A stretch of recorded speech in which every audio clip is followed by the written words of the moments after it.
नमस्कार दोस्तों। क्या राजनीतिक दल बड़े होते हैं या उनमें जो नेता होते हैं वे बड़े होते हैं? दरअसल इस बात का जवाब कई बार असमंजस भरा होता है कि कई बार नेता बड़े हो जाते हैं, पार्टियां छोटी हो जाती हैं, लेकिन अधिकांश मामलों में राजनीतिक दल ही बड़े कहलाते हैं क्योंकि किसी भी नेता को अपनी मूल पार्टी छोड़कर कहीं सफल होते हुए बहुत कम उदाहरण मिलेंगे। दक्षिण भारत को ये बात छोड़ दीजिए, दक्षिण भारत में बहुत सारे नेता हैं जिन्होंने अपनी पार्टियां बनाकर खुद को एक सफलता भरे मुकाम तक पहुंचाया। लेकिन इसके अलावा बहुत सारे बड़े-बड़े नेता पार्टियों से निकले, लेकिन उनका हश्र ऐसा हुआ कि उनकी राजनीतिक अंत हो गया या फिर उनको फिर से अपनी मूल पार्टी में वापस लौटना पड़ा। पूरे देश से लेकर आप राज्यों तक निगाहें डालेंगे तो ऐसे बहुत सारे उदाहरण मिल जाएंगे। आप देश की राजनीति में देख लीजिए, मध्य प्रदेश के पूर्व मुख्यमंत्री, केंद्रीय मंत्री रहे अर्जुन सिंह, जब कांग्रेस से निकले उसके बाद में उनकी राजनीति का एक तरह से अंत हो गया जब उन्हें निकाला गया। नारायण दत्त तिवारी उसके उदाहरण है। ज्योतिरादित्य सिंधिया, जिनके पिता माधवराव सिंधिया कांग्रेस से निकले और बड़ी मुश्किल से चुनाव जीत पाए, उसके बाद में फिर मूल पार्टी में आना पड़ा। ऐसे बहुत सारे उदाहरण। उमा भारती मध्य प्रदेश की मुख्यमंत्री थी, पार्टी छोड़ी, अलग पार्टी, संघर्ष किया, कुछ नहीं हासिल हुआ, फिर मूल पार्टी भाजपा में जाना पड़ा। इस तरह के देश में बहुत सारे उदाहरण हैं और राज्यों में भी बहुत सारे उदाहरण हैं। और यह बात मैं इसलिए कर रहा हूं कि राजस्थान में बार बार बात आती है नेताओं को लेकर कि यह नेता बहुत बड़ा है, यह नेता असरकारक है। और आपने देखा होगा कि राजस्थान में भी बहुत सारे नेता समय के साथ में पार्टियां बदलते हैं जब चुनाव आते हैं। और पिछले दिनों लोकसभा चुनाव से पहले राजस्थान में जिस तरह से कांग्रेस के कई नेताओं में भगदड़ मची थी, भाजपा के मंच पर चढ़कर माला पहन रहे थे, जिस कांग्रेस के साथ रहकर उनकी पहचान बनी उसको जी भर के गालियां भी दे रहे थे, कमियां भी निकाल रहे थे। अब वे तमाम नेता कहां हैं, कौन से मंच पर हैं, कौन सी पोजीशन पर हैं, किसी को नहीं पता। उनमें से अधिकांश नेता या तो घर बैठ गए हैं या फिर वे फिर से वापसी की राह देख रहे हैं कि कोई मौका आए, वापसी हो जाए। यह स्थिति है। इन सबसे अलावा इन सबसे अलावा यह बात इसलिए हो रही है कि राजस्थान में एक नेता ऐसा है अभी भी जो अपनी पार्टी बनाकर ना सिर्फ जिंदा है बल्कि कांग्रेस के दिग्गज नेताओं को भी सलाह दे रहा है कि वे खुद अपने आप को बहुत बड़े नेता समझते हैं तो अपनी अपनी पार्टियां बना लें, उन्हें पता लग जाएगा कि वे क्या है, कितने वोट हासिल कर पाते हैं। आपने देखा होगा कि डॉक्टर किरोड़ी लाल मीणा पूर्वी राजस्थान में बड़े दबदबे वाले नेता माने गए हैं। अब भले ही उनकी राजनीति ढलान पर है, उम्र भी ढलान पर है, लेकिन जब उनकी राजनीति कुलाचे मार रही थी उस समय वसुंधरा राजे सिंधिया से उनके रिश्ते बिगड़े। और जब रिश्ते बिगड़े तो वे पहले पीएम संगमा की पार्टी में शामिल हुए और उसके बाद में उन्होंने अपनी पार्टी भी बनाई, लेकिन हासिल क्या हुआ, बाद में लौटकर फिर भाजपा में आना पड़ा। घनश्याम तिवारी ने भाजपा छोड़ी वसुंधरा राजे से झगड़े की वजह से, कांग्रेस में आए, यहां कुछ हासिल नहीं हुआ, वापस भाजपा में गए, राज्यसभा सांसद बन गए। हालांकि कांग्रेस छोड़कर जो लोकसभा में गए थे नेता भाजपा में, उनमें से अभी तक किसी को कुछ हासिल नहीं हो पाया है। सिर्फ ज्योति मिर्धा एक उदाहरण है जो 2 बार सांसद का टिकट ले चुकी हैं, विधानसभा का टिकट ले चुके, लेकिन उसके बाद भी मिला क्या, वे भाजपा में पदाधिकारी बन गई। लेकिन बात यह है कि राजस्थान का एक वह नेता कौन जो लगातार पिछले 15 सालों से पार्टी बनाकर भी जिंदा है, तो एक नाम है हनुमान बेनीवाल। जी हां, हनुमान बेनीवाल भाजपा के साथ थे, भाजपा से रिश्ते बिगड़े, अपनी पार्टी बनाई, चुनाव लड़ा और चुनाव लड़कर उन्होंने 3 विधायक जिताकर विधानसभा में भेज दिए। उसके बाद में फिर वे भाजपा के साथ में तो रहे, लेकिन पार्टी खुद की से लड़े, सांसद बन गए, फिर विधायक अपनी पार्टी से बन गए, फिर अपनी पार्टी से सांसद बन गए, लेकिन कांग्रेस के सहयोग से। और लगातार अभी वे सांसद हैं। यानी कि पिछले 15 साल में अगर राजस्थान में कोई सिंगल नेता है जिसने खुद को साबित किया है, खुद की पार्टी बनाकर जिंदा रखा है खुद को। अब लोग भले ही बातें करें कि वे कांग्रेस के सहयोग से जीत जाते हैं, भाजपा के सहयोग से जीत जाते हैं, लेकिन उनकी पार्टी जिंदा है। उनके विधायक इस चुनाव में भी जीते थे वे खुद, हालांकि सांसद बनने के बाद खाली हुई खींवसर सीट पर वे अपनी पत्नी को नहीं जितवा पाए। ऐसे में उनकी पार्टी का कोई भी विधायक अभी विधानसभा में नहीं है। लेकिन अब बात करें उन बड़े नेताओं की जिन्हें हनुमान बेनीवाल ने 2022 से लेकर 2025 तक कई बार सलाह दे दी है कि वे अपनी पार्टी बनाकर चुनाव लड़ें, तो पता चल जाएगा कि कितने पानी में हैं। दरअसल कांग्रेस के 3 नेता अभी पूर्व मुख्यमंत्री अशोक गहलोत हैं, पूर्व उप मुख्यमंत्री सचिन पायलट हैं, प्रदेश कांग्रेस के अध्यक्ष गोविंद सिंह डोटासरा हैं। अब तीनों के समर्थक यह देखते हैं कि उनका नेता सबसे बड़ा है। अब जब पार्टी में है, पद पे है, तो बड़ा दिखता ही है नेता। और अब तीनों इन नेताओं को समय समय पर हनुमान बेनीवाल सलाह देते रहे हैं।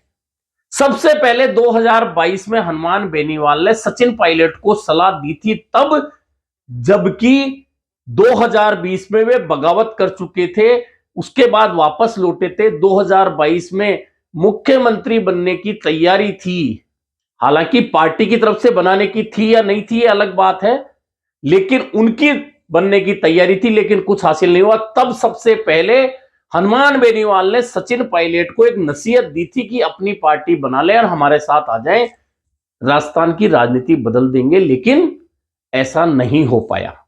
उसके बाद से वे 3-4 बार यह सलाह दे चुके हैं। अशोक गहलोत के लिए भी वे कह चुके हैं कि अशोक गहलोत बहुत बड़े नेता हैं, 3 बार के मुख्यमंत्री हैं, 3 बार के प्रदेश कांग्रेस के अध्यक्ष हैं, 3 बार के पार्टी के महासचिव हैं।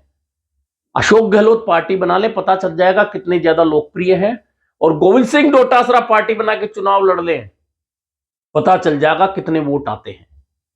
यह बात लगातार चल रही है। यह बात बार बार में इसलिए आ जाती है पब्लिक डोमेन में क्योंकि इन नेताओं के समर्थक जब सोशल मीडिया पर अपने नेता को चने के झाड़ों पर चढ़ाकर इतना बड़ा बताने का प्रयास करते हैं कि उनसे बड़ा राजस्थान में कोई नेता हो ही नहीं सकता, ऐसे सोशल मीडिया डोमेन में जब आ जाते हैं वीडियो, लोग सवाल करते हैं, मीडिया भी सवाल करता है हनुमान बेनीवाल से कि अशोक गहलोत इतने बड़े नेता हैं, या सचिन पायलट के बारे में क्या सोचते हैं, या डोटासरा के बारे में क्या सोचते हैं। तो हनुमान बेनीवाल बार बार यह सलाह फिर दे देते हैं कि अशोक गहलोत अपनी पार्टी बना ले, लड़के देख ले, मारवाड़ के बहुत बड़े नेता है ना। सचिन पायलट को पता चल जाएगा, एक बार पार्टी बनाकर चुनाव लड़ ले, और गोविंद सिंह डोटासरा को कितने वोट आएंगे, पार्टी बनाकर एक बार अपने आप को नाप ले। और यह बात सही भी है कि आप कांग्रेस पार्टी या भाजपा जो राष्ट्रीय दल हैं उसमें जब होते हैं, वो पार्टी आपको जब किसी पद पर बिठा देती है तो आपको कोई नहीं पूछ रहा, आप पद पर बैठे होते हैं, इसलिए उस कुर्सी को पूछा जाता है। आज अशोक गहलोत के फॉलोअर्स बहुत सारे हो सकते हैं, लेकिन क्या पार्टी में वो स्थिति उनकी अब भी है जो मुख्यमंत्री रहते हुए थी? सचिन पायलट पार्टी के महासचिव हैं, अगर नहीं होते तो क्या आज लोग उनको पूछ रहे होते, क्या पार्टी की मीटिंग में वे बैठ रहे होते बिना पद के? और गोविंद सिंह डोटासरा प्रदेश कांग्रेस के अध्यक्ष हैं, इसलिए उनके फॉलोअर्स की संख्या भी बढ़ना लाजमी है। अगर ये तीनों नेता बिना पद के इतने फॉलोअर्स जुटा सकते थे, क्या उनकी इतनी हैसियत हो सकती थी इतना बड़े पद के बिना? इसलिए बार बार कई बार चर्चाएं यह आती है पब्लिक डोमेन में, और पिछले 3-4 दिन से वापस पब्लिक डोमेन में वे वीडियो घूम रहे हैं जिनमें हनुमान बेनीवाल इन तीनों नेताओं को सलाह दे रहे हैं कि अशोक गहलोत, सचिन पायलट, गोविंद सिंह डोटासरा अपनी पार्टी बना लें। पता चल जाएगा कौन कितने पानी में है, कौन कितना बड़ा नेता है।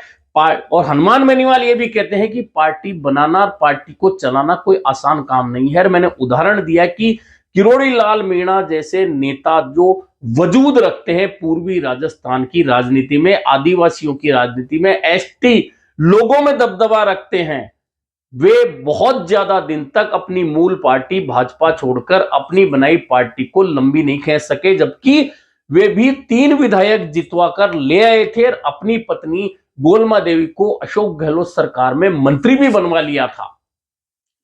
खुद एक बार निर्दलीय चुनाव लोकसभा का जीत भी गए थे, लेकिन अब उन्हें लौटना वहीं पड़ा जहां से वे निकले थे, यानी कि भाजपा में आना पड़ा। यह अलग बात है कि भाजपा में आने के बाद उन्हें वह स्थान हासिल नहीं हुआ जिसके बारे में वे सोचते थे, या उनके समर्थक उन्हें उस स्थान को लेकर हकदार मानते हैं। किरोड़ी लाल मीणा को वह जगह नहीं मिली। घनश्याम तिवारी का उदाहरण भी मैंने दिया कि वे अपनी पार्टी बनाई, राजस्थान में लड़े, हस्र क्या हुआ, खुद को भी 15,000 वोट ही हासिल हुए और जमानत जब्त हो गई। बहुत बड़े टोल नेता थे।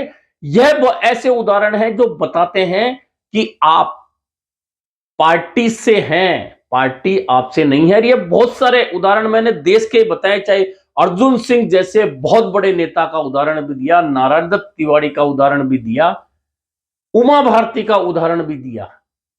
ये ऐसे नेता जो अपनी पार्टियां छोड़कर गए या इन्हें निकाला गया, उसके बाद इन्होंने अपनी पार्टी बनाकर संघर्ष किया, लेकिन नतीजे हासिल नहीं हुए तो मूल पार्टियों में लौटना पड़ा। जो नेता मूल पार्टियों में नहीं लौटे उनकी राजनीति समाप्त हो गई। ऐसे में हनुमान बेनीवाल की पूर्व मुख्यमंत्री अशोक गहलोत, कांग्रेस महासचिव सचिन पायलट और प्रदेश कांग्रेस के अध्यक्ष गोविंद सिंह डोटासरा को दी गई जो सलाह है कि आप अलग पार्टी बनाकर चुनाव लड़ लें, पता चल जाएगा कितने पानी में है। वर्तमान जो चल रहा है कांग्रेस में दशा दिशा, उसमें यह सलाह वास्तव में नेताओं का वजन नापने के लिए बिल्कुल कारगर है कि किसी नेता को गुमान हो या उनके समर्थकों को लगता है कि उनका नेता पार्टी में है तभी पार्टी चल रही है या पार्टी जीत सकती है, तो एक बार उन समर्थकों को या उन नेताओं को जिन्हें गुमान है कि उनकी वजह से पार्टी जीतती हारती है, तो एक बार उन लोगों को क्या हनुमान बेनीवाल की सलाह पर काम नहीं कर लेना चाहिए। लेकिन नेता बहुत अच्छी तरह जानते हैं कि अपनी पार्टी बनाना, उसे चलाना और अपने दम पर एक भी सीट जीतकर आना कितना टेढ़ा काम होता है, जब इतनी बड़ी पार्टी में होते हुए भी वोटों का अंतराल घटना शुरू होता है और बड़ी मुश्किल से चुनाव जीतकर विधानसभा पहुंचते हैं, तो इन नेताओं को बहुत अच्छी तरह से पता होता है कि हैसियत पार्टी की होती है, पार्टी के चुनाव चिन्ह पर वोट मिलता है, बिरले ही होते हैं ऐसे लोग जो जनता में इतनी पकड़ रखते हैं कि बिना पार्टी भी खुद का वजूद बनाए रखकर विधानसभा या लोकसभा में निर्दलीय के तौर पर पहुंच जाते हैं।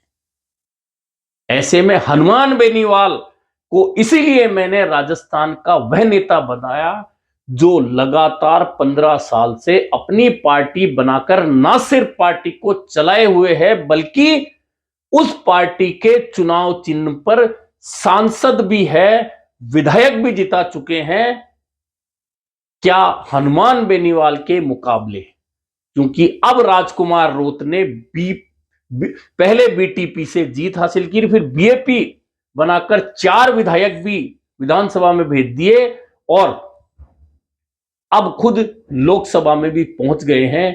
तो क्या इन 2 पार्टियों की तरह कांग्रेस के किसी नेता में इतना दम है कि वह अपनी पार्टी बनाकर यह साबित कर सके कि वह पार्टी से बड़ा है और अपने दम पर चुनाव जीतकर विधानसभा या लोकसभा के सदन में पहुंचने की ताकत रखता है, या उसका वजूद पार्टी के किसी पद की वजह से ही बना हुआ है।